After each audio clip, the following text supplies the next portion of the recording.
নমস্কার। শুরু করছি রামায়ণ কথা। আগের পর্বের শেষের দিকে আমরা দেখেছি রামকে বনবাস থেকে ফিরিয়ে নিয়ে যাওয়ার জন্য ভরত আপ্রাণ চেষ্টা করছেন। মায়েরা কাঁদছেন, কিন্তু রাম তার সত্য প্রতিজ্ঞায় অনড় রইলেন। বরং তিনি ভরতকে সান্ত্বনা দিয়ে সসৈন্যে ফিরে যেতে বললেন। এবারে আমরা তারপর থেকে পাঠ শুরু করব। অনন্তর ব্রাহ্মণোত্তম জাবালি রামকে এই ধর্মবিরুদ্ধ উপদেশ দিলেন। রাঘব, অশিক্ষিত জনের ন্যায় তোমার বুদ্ধি যেন নিরর্থক না হয়। কে কার বন্ধু, কে কার কাছ থেকে কিছু পায়? জীব একাকে জন্মায়, একাকে মরে। অতএব মাতা পিতার প্রতি যে আসক্ত হয় সে উন্মত্ত। পিতৃরাজ্য ত্যাগ করে দুঃখময় অরণ্যে বাস করা তোমার উচিত নয়। তুমি অযোধ্যায় ফিরে গিয়ে রাজভোগ উপভোগ করো। দশরথ তোমার কেউ নন, তুমিও তার কেউ নও। দশরথ যেখানে যাবার সেখানে গেছেন, তুমি কিন্তু বৃথা বিনষ্ট হচ্ছ। প্রয়োজনীয় বিষয়ে যারা ধর্মপরায়ণ হতে যায় তাদের জন্য আমার দুঃখ হয়। তারা ইহলোকে কষ্ট পায়, মরণান্তেও বিনাশ পায়। পিতৃশ্রাদ্ধে কেবল অন্নের নাশ হয়। মৃত ব্যক্তি কখনো আহার করতে পারে? চতুর্লোকের রচিত শাস্ত্রগ্রন্থে আছে, যজ্ঞ করো, দান করো, তপস্যা করো, ত্যাগ করো ইত্যাদি। এর উদ্দেশ্য কেবল জনসাধারণকে বশীভূত করা। অতএব রাম, তোমার এই বুদ্ধি হোক যে পরলোক নেই। যা প্রত্যক্ষ তার জন্যই উদ্যোগী হও, যা পরোক্ষ তা পরিহার করো। তুমি সর্বসম্মত সৎযুক্তি অনুসারে ভরতের সমর্পিত রাজ্য গ্রহণ করো। রাম বললেন, আপনি আমার প্রিয় কামনায় যা বলেন তা কর্তব্যবোধ বোধ হলেও অকর্তব্য। আমি যদি এই অধর্ম কার্য করি তবে আমি লোকনিন্দিত ও স্বর্গভ্রষ্ট হব। সত্যই সকল ধর্মের মূল, সত্যই ঈশ্বর। দান, যজ্ঞ, তপস্যার প্রতিপাদক বেদশাস্ত্র সত্যিই প্রতিষ্ঠিত। আমি পিতার নিকট যে সত্য প্রতিজ্ঞা করেছি তা ভঙ্গ করতে পারি না। আপনার তুল্য বেদ বিরোধী নাস্তিককে যাজকত্বে নিয়োগ করা পিতার অন্যায় হয়েছিল। বৌদ্ধ ও চোর যেমন, নাস্তিকও তেমন। রামের ভৎসনা শুনে জাবালি সবিনয়ে বললেন, আমি নাস্তিকের বাক্য বলছি না। আমি নাস্তিক নই, পরলোকাদি কিছু নেই এমনও নয়। আমি সময় বুঝে আস্তিক বা নাস্তিক হই। তোমাকে বনবাস থেকে নিবৃত্ত করবার সময় উপস্থিত হয়েছে, সেজন্য আমি নাস্তিক বাক্য বলেছি। আবার এখন তোমাকে প্রসন্ন করবার জন্য অন্যরূপ বলছি। রামকে ক্রুদ্ধ দেখে বশিষ্ঠ বললেন, লোকের পরলোক গতি এবং পুনর্জন্মের বিষয় জাবালি ভালোই জানেন।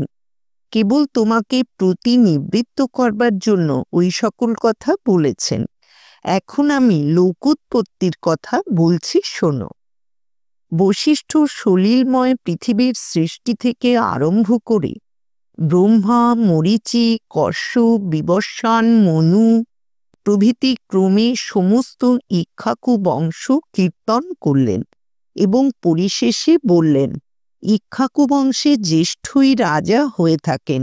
জ্যেষ্ঠ সত্ত্বে কনিষ্ঠের অভিষেক হয় না। তুমি এই কুলধর্ম নষ্ট করো না। আমি তোমার পিতার এবং তোমার আচার্য। আমার কথা রাখলে তোমার সদ্গতি হবে। রাম বললেন, পুত্রের লালন পালনের জন্য মাতা পিতা যা করেন তার প্রতিদান অতি দুরূহ। আমার পিতা দশরথ যা আজ্ঞা করেছেন তা আমি মিথ্যা হতে দেব না। ভরত তখন ভূমিতে কুশ বিছিয়ে বসে পড়লেন। রাম বললেন, বৎস, আমি এমন কি করেছি যার জন্য তুমি প্রত্যুপবেশন করছো? এই কার্য ব্রাহ্মণের পক্ষে বিহিত, ক্ষত্রিয় করতে পারে না। সমবেত সমস্ত লোককে সম্বোধন করে ভরত বললেন, তোমরা কিছুই বলছো না কেন? পুরবাসী ও জনপদবাসী প্রজারা উত্তর দিলে, আপনি রামকে যা বলেছেন তা ন্যায্য, আর রাম যে পিতৃসত্য রক্ষা করবেন তাও ন্যায্য। এজন্য আমরা কর্তব্য স্থির করতে পারছি না। রাম বললেন, ভরত, এই সকল ধর্মজ্ঞ সুহৃদগণের অভিমত তো শুনলে, এখন বিচার করে নিজ কর্তব্য স্থির করো। ভরত কুশশয্যা থেকে উঠে জলস্পর্শ করে বললেন, মন্ত্রীগণ ও সভাস্থ সকলে শুনুন, আমি পিতৃরাজ্য চাইনি, মাতাকেও পরামর্শ দিইনি। পরম ধর্মজ্ঞ রামের সংকল্প জানতাম না। ইনি যদি নিতান্তই পিতৃসত্য রক্ষা করতে চান, তবে আমি এর প্রতিনিধি হয়ে 14 বর্ষ বনে বাস করব। ভরতের কথায় বিস্মিত হয়ে রাম সকলের দিকে চেয়ে বললেন, জীবিত থাকতে পিতা যা ক্রয় বিক্রয় বা বন্ধক রূপে ন্যস্ত করেছেন তার অন্যথা করা আমার বা ভরতের সাধ্য নয়। এ কারণে বনবাসের নিমিত্ত প্রতিনিধি নিয়োগ হতে পারে না। কৈকেয়ীর বর প্রার্থনা যুক্তিসঙ্গত, পিতা যা করেছেন তাও সৎকার্য। ভরতকে জানি, ইনি ক্ষমাশীল, গুরুজনের মান রক্ষক। আমি বন থেকে ফিরে গিয়ে ভ্রাতার সঙ্গেই রাজা হয়ে পৃথিবীর ভোগ করব। আমি কৈকেয়ীর কথা রেখেছি, এখন ভরত পিতার প্রতিশ্রুতি পালন করে তাকে ঋণমুক্ত করুন। ভরতের প্রত্যাবর্তন। দেবর্ষি ও মহর্ষিগণ প্রচ্ছন্ন থেকে রাম ভরতের মিলন দেখছিলেন। তারা দুই ভ্রাতার কথা শুনে বিস্মিত হয়ে প্রশংসা করতে লাগলেন। রাবণের নিধন কামনা করে তারা ভরতকে বললেন, তুমি সৎকুলে জাত, জ্ঞানী ও যশস্বী। পিতার মুখ রক্ষার্থ রামের কথা তোমার শোনা উচিত। রাম পিতৃঋণ থেকে মুক্ত হন, এই আমাদের ইচ্ছা। ইনি পিতার প্রতিশ্রুতি পালনের ভার নিয়েছেন, সেজন্যই দশরথ কৈকেয়ীর কাছে অঋণী হয়ে স্বর্গে গেছেন। এই কথা বলে ঋষিগণ প্রস্থান করলেন। শ্যামবর্ণ পদ্মপলাশলোচন রাম মত্ত হংসের ন্যায় কলকণ্ঠে বললেন, বৎস, তুমি পৃথিবী শাসন করতে সমর্থ। এখন অমাত্য, সুহৃদ ও বুদ্ধিমান মন্ত্রীগণের মন্ত্রণা অনুসারে রাজ্য পালন করো। চন্দ্রের শোভা অপনীত হতে পারে, হিমালয়ে হিম ত্যাগ করতে পারেন, কিন্তু পিতার প্রতিজ্ঞা আমি লঙ্ঘন করতে পারব না। ভরত বললেন, আর্য, আপনার হিমভূষিত পাদুকাদ্বয় দিন, তারাই রাজ্যের যোগ ক্ষেম বিধান করবে।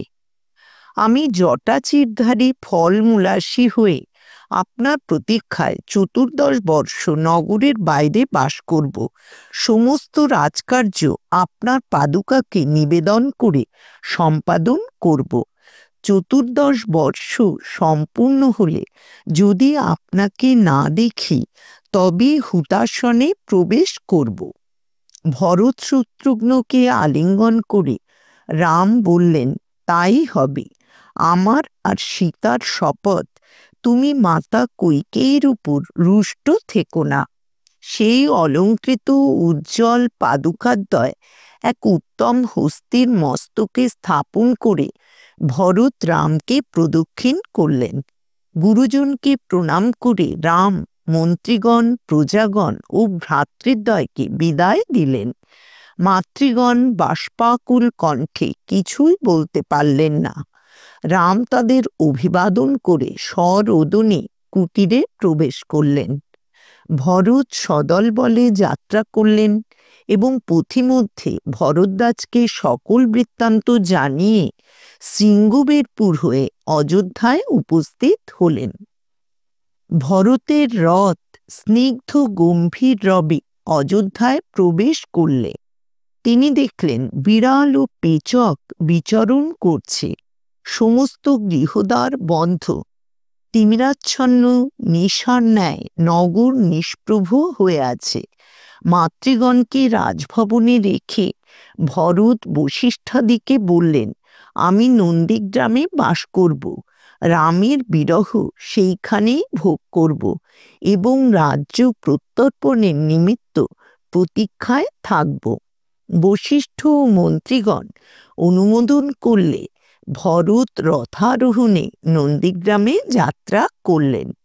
পুরোহিত ও মন্ত্রীগণ সঙ্গে গেলেন। বহু নগরবাসী ও সৈন্য অনাহুত হয়ে গেল। রামের পাদুকা মস্তকে নিয়ে ভরত নন্দীগ্রামে উপস্থিত হলেন এবং প্রজাগণকে বললেন, তোমরা শীঘ্র এই পাদুকার উপর ছত্র ধারণ করো। এই রাজ্য রাম আমাকে ন্যায়রূপে দিয়েছেন। পাদুকা তাঁর প্রতিনিধি। তিনি ফিরে এলে তাঁর চরণে এই পাদুকা পরিয়ে রাজ্য সমর্পণ করে আমি গত পাপ হব। আজকের মতো রামায়ণ কথা এখানেই শেষ করছি। ভগবান শ্রী রামচন্দ্রের কৃপা ও আশীর্বাদ আপনাদের সকলের উপর বর্ষিত হোক, এই কামনা করি।